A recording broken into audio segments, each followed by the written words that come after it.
Jim Riggleman's talking about this win with the media right now. From your perspective, how was he tonight? I'm sorry, what's that, Craig? So from your perspective in the dugout, how was he tonight? He was outstanding. You know, it was just very similar to Marquis the other night. You know, just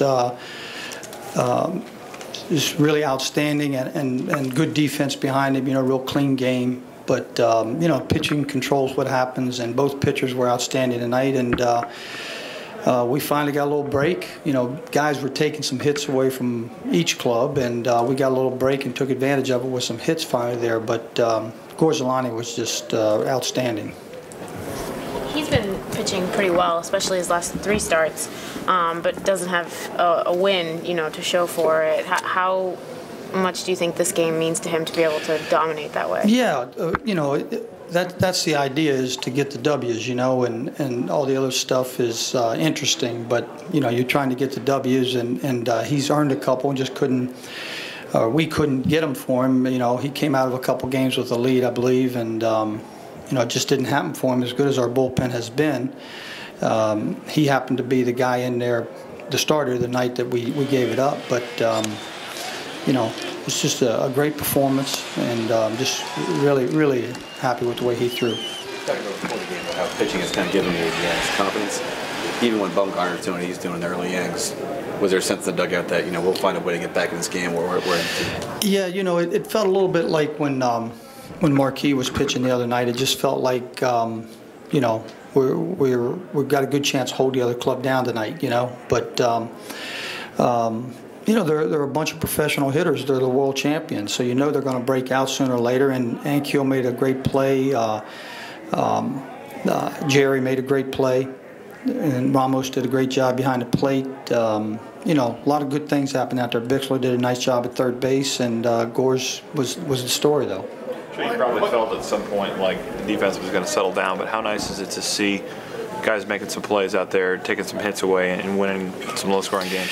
Yeah, and, you know, we took some hits away, and, you know, I got to give credit to John McLaren and Bo for having our guys positioned in places to make some plays. You know, there was some balls hit off the bat, Tejada specifically.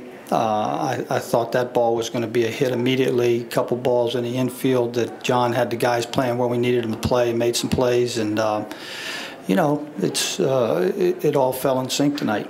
When Gorzelanny is to pitch like that, what does he have to be doing in a game with his pitchers in order to turn on a performance like that? And were you seeing that like early in the game? You know, the first hitter of the game, you know, doubled, and just from that point on, he just looked like a different guy. You know, he just made all the necessary pitches, and Burrow hit a ball real good to third that inning, and Bixler made a nice play on it. But he just seemed to get the ball down and with movement. You could tell from a lot of the swings that the ball's got some movement tonight, and then he had a good changeup going to keep guys off balance. So. You know, he just had it all working. He had a good curveball, slider, whatever he's calling it. He had that working, you know, coming off the back door there, and it was just a dominating performance. When he's pitching that well and teams not scoring runs, are hitters kind of pressing a little bit, you know, because they want to kind of reward them? I don't think so. You know, the ball club we've put together here is a pretty much professional veteran group of hitters, you know, and they've all been through it all, you know. They've been through ups and downs. They've pitched or played on clubs where guys pitched well, and, you know, maybe they weren't hitting, and they you know, every situation that's ever happened has happened to just about all of them, you know, with the exception of Espinosa and Desmond. They haven't been here as long, but everybody else has seen it all, so they don't press. Was it good to see Morse come through? You know, he won for his last 22 or 23. Well, yeah, you know, no question. I know he was disappointed with the previous at bat, you know, man on third, and I think I don't know if he got caught looking for something else, and Bumgarner made some nice pitches on him, but the next time he was more aggressive and didn't take and got rewarded for it. Did you wrestle at all with the decision to go with Drew, or was that a no-brainer in that situation? No, it wasn't a no-brainer at all. you know, it's a tough call because, you know, Tom was doing such a great job.